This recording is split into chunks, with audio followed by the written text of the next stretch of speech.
สวัสดีครับน้องๆกลับมาเจอกับพี่กะทิกันอีกแล้วเป็นยังไงกันบ้างครับสงกรานต์ไปเที่ยวไหนกันมาบ้างน้องๆกลับมาประจำการที่เดิมครับวันนี้พี่กะทิเอาของมาฝากแมคโครเจ๋งๆมารีวิวกันเลยเอาละพี่กะทินะครับจะใช้คัตเตอร์นะตัดถ้าน้องๆต้องใช้คัตเตอร์ต้องระวังด้วยนะเดี๋ยวมันจะบาดมือเอานะนิ้วหายไปแบบพี่กะทินี่ยุ่งเลยนะฮะนี่นิ้วชี้พี่กะทิหายไปนะฮะเหลือ4 นิ้วแน่นะครับไม่ใช่นะครับพี่กะทิเอาซ่อนไว้นะครับแหมเล่นมุกกับน้องๆสักนิดหนึ่งอ่ะมาครับผมมาแกะกันเลยกับเจ้าแมคโครนะฮะในส่วนของคอลเลกชันนี้นะฮะจะมี2แบบก็คือแบบตีนตะขาบนะน้องๆเห็นไหมและแบบล้อนะครับและวันนี้ที่พี่กะทิเอามารีวิวจะเป็นแบบล้อมาชมกันเลยนี่นะฮะมันเดี๋ยวเรามาดูสเกลรอบๆกันก่อนนะน้องๆเป็นแบบล้อนะไม่ใช่นะฮะอ่ะเดี๋ยวเรามาดูรอบๆคันกันเลยนะครับนี่ล้อหลังนะครับเป็นระบบลานนะฮะใช้ได้เจ๋งใช้ได้ล้อหน้าเป็นระบบฟรีนะฮะล้อนี่ชุบโครเมียมเลยนะน้องๆดูนะนี่เป็นไงนี่นะฮะตัวรถแบ็คโฮนะฮะห้องเครื่องทำเหมือนมากๆนะครับในส่วนของตัวนี้นะครับนี่บุ้งกีตักนะฮะโอ้โหเฟี้ยวฟ้าวมะพร้าวแก้วนี่น้องๆดูอ่ะดูที่ตัวรถหมุนได้ไหมหมุนได้มีเสียงด้วยนะครับหมุนได้พร้อมมีเสียงด้วยหมุนได้360องศารอบทิศทางกันไปเลยนี่เจ๋งมากๆโอ้โหเจ๋งเลยนะฮะนี่นะฮะตัวนี้สามารถยกขึ้นยกลงได้นะนี่ในส่วนนี้ก็ยังขยับได้นะครับนี่ชิ้นส่วนนี้นะชิ้นนี้ก็ยังขยับได้โอ้เจ๋งไปเลยนะครับน้องๆกับเจ้าแบ็คโฮตัวนี้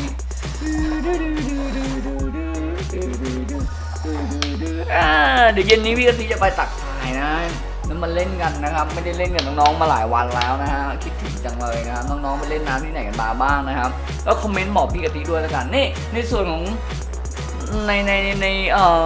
รถนะฮะห้องโดยสารนะฮะจะมีเจ้าหน้าที่นะครับที่เป็นคนขับนะมาให้1 คันนะฮะซุปเปอร์พาวเวอร์เลยนะครับนี่เขียนว่าซุปเปอร์พาวเวอร์เจ๋งมากๆเลยนะฮะเจ้าแมคโครคันนี้ราคาไม่แพงนะครับประมาณหลักร้อยนะที่ซื้อมาวันแน่โอ้ใช้ได้นี่ครับตักซ้ายตอนตักมีเสียงด้วยนะไงล่ะเจ๋งเลยหันซ้ายหันขวาหันซ้ายหันขวาเดินหน้าถอยหลังนี่ระบบลานนะฮะโอเคก็ผ่านไปนะครับกับรีวิวรถแบ็คโฮคันนี้ของพี่กะทิแล้วกันนะฮะหลังสงกรานต์พี่กะทิก็ไปซื้อมารีวิวให้น้องๆชมกันนะครับนะฮะและเหมือนเดิมนะครับอย่าลืมถ้าชอบคลิปของพี่กะทิก็อย่าลืมกดไลค์กดแชร์คอมเมนต์บอกพี่กะทิด้วยว่าอยากให้พี่กะทิ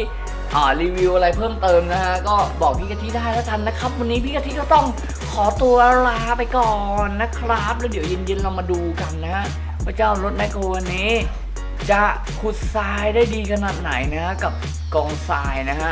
คลิปหน้าแล้วกันนะครับพี่กะทิก็จะมาเล่นให้ดูครับวันนี้พี่กะทิขอตัวลาไปก่อนนะจ๊ะน้องๆอย่าลืมนะครับเป็นเด็กดีปิดเทอมช่วยพ่อแม่ทำงานด้วยนะครับและพี่กะทิจะหาของเล่นเจ๋งๆนะฮะมารีวิวกันอีกเยอะๆเลยและคลิปนี้ถ้าครบ100,000 วิวพี่กะทิจะแจกรถนะครับแบ็คโฮนะฮะโดยการสุ่มจากคอมเมนต์เก๋ๆนะฮะเพราะฉะนั้นคอมเมนต์บอกพี่กะทิได้เลยแล้วกันนะทุกคนวันนี้ไปก่อนบ๊ายบายสวัสดีครับบุ้ม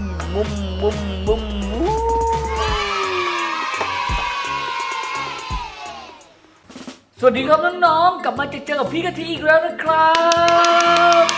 ขอบคุณมากๆเลยน้องๆทุกคนที่เข้ามารับชมช่องของพี่กะทินะครับแล้วก็กดติดตาม Subscribe กดไลค์ให้พี่กะทิเนี่ยพี่กะทิมีกำลังใจมากๆเลยวันนี้พี่กะทิเอาเจ้า2 คันนี้ครับมารีวิวเล่นเป็นเพื่อนน้องๆกันเลยแล้วกันนะครับเดี๋ยวเรามาดู กันเลยน้องๆนี่รถดำคันใหญ่ๆเลยเป็นไงน้องสวยงามตามท้องเรื่องนะครับโอ้โหเอาละแล้วก็เจ้านี่ครับผมแบ็คโคนะสเกลเดียวกันเลยนะน้องๆคันใหญ่มากเอาล่ะเดี๋ยวเรามาแกะกันทีละคันครับเริ่มจากเจ้าแบ็คโคก่อนเลยและนี่เป็นกล่องนะฮะด้านหลังนะครับนี่นะครับจะมี2สีนะฮะในแต่ละแบบนะครับราคาเพียง180 บาทเท่านั้นเองนะครับรถบรรทุกซุงนะครับแบ็คโครถปูนรถบรรทุกหินนี่เดี๋ยวพี่กะทิจะไปเก็บมานะครับให้ครบเลยแล้วเอามาเล่นให้น้องๆดูกันโอเคมาแกะกันเลยนะครับอันนี้เป็นคัตเตอร์ต้องระวังด้วยนะครับน้องให้ผู้ใหญ่แกะให้ก็ดีนะครับเดี๋ยวที่บ้านเอาละขั้นแรกตั้งไว้ก่อนพี่กะทิจะแกะเจ้ารถดำด้วยนะครับจะได้รีวิวไปพร้อมๆกันเลยนะครับน้องๆนะโอเคด้านหลังก็เหมือนกันนะครับรายละเอียดแต่ละคันนะครับผมมาแกะกันเลยพร้อมกันเล่นมาพร้อมกันครับ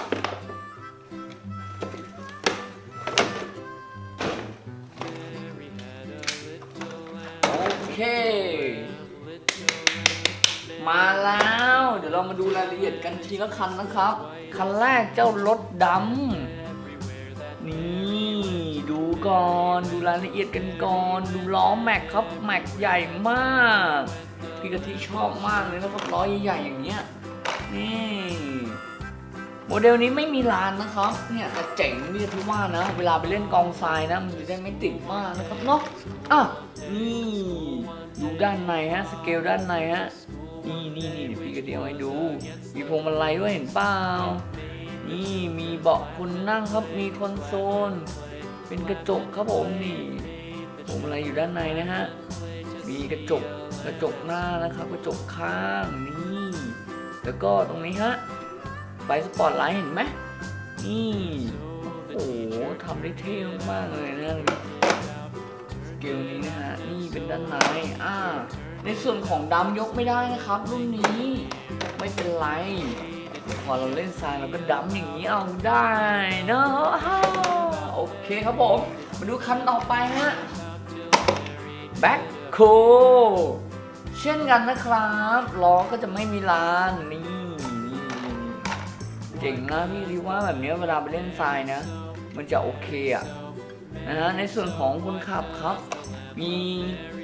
สเกลนะฮะพวงมาลัยรายละเอียดนะฮะเก็บรายละเอียดได้ดีมากเลยนะฮะนี่นะฮะมีเบาะมีพวงมาลัยด้านในสปอตไลท์เช่นเคยนี่พวงมาลัยจะอยู่ด้านในนี่นะฮะเห็นไหมโอเคนี่นะครับการเก็บรายละเอียดของแบรนด์นี้นะฮะถังน้ำมันนะครับถังใส่อุปกรณ์บางโคนโอ้โหเก๋เท่มากนี่บางโคนนะฮะเท่มากเลยเอาล่ะ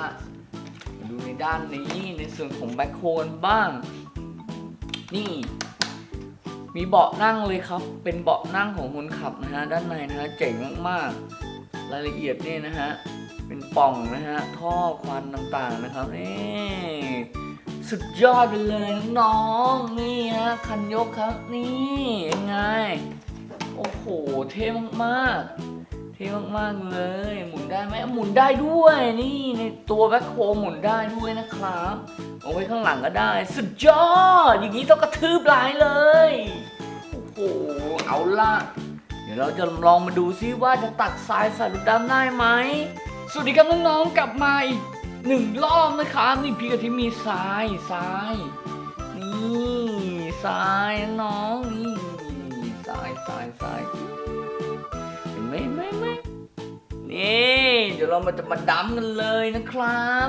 ไม่ใช่ดำสิเดี๋ยวเราจะเอาแมคโครมาตักนะครับตักไปที่รถดำมาจากทำงาน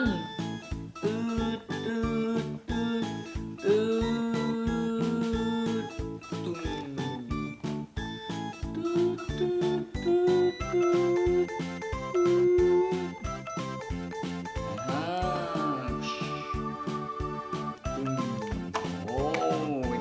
น้องๆเก่งมากๆครับแมคโครคันนี้เครื่องจักรทำงาน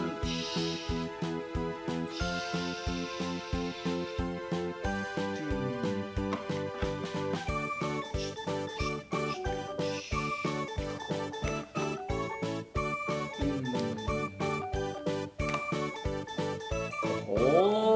ตอนนี้นะครับทรายอยู่ในรถดำแล้วน้องครับนี่โอ้โหถือว่าผ่านนะครับใช้ได้นะครับรถดำเทเลยตื้อ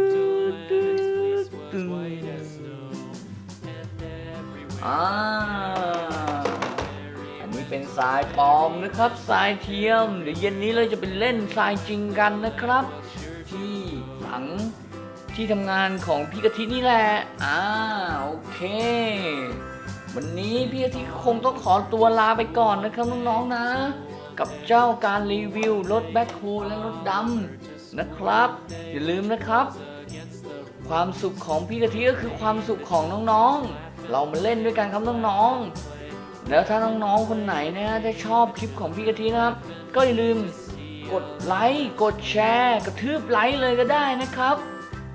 แล้วก็กด Subscribe ติดตามอย่าลืมกดรูปกระดิ่งด้วยนะครับจะได้แจ้งเตือนเวลาพี่กะทิลงคลิปใหม่ๆนะครับน้องๆจะได้ไม่พลาดนะครับคลิปเจ๋งๆแบบนี้นะครับถ้าน้องๆชอบพี่กะทิก็จะหาของเล่นเจ๋งๆนะฮะมีกำลังใจนะฮะหาของเล่นเจ๋งๆนะมารีวิวให้น้องๆได้รับชมกันนะครับวันนี้พี่กะทิก็ต้องขอตัวลาไปก่อนนะน้องๆอย่าลืมนะครับความสุขของพี่กะทิคือความสุขของน้องๆนี่ขอตัวลาไปก่อนนะบ๊ายบายสวัสดีครับผม Mary, so why does the lamb love Mary so? The eager children cried. Why Mary loves the lamb, you know, lamb, you know, lamb, you know. Why Mary loves the lamb, you know. The teacher did reply.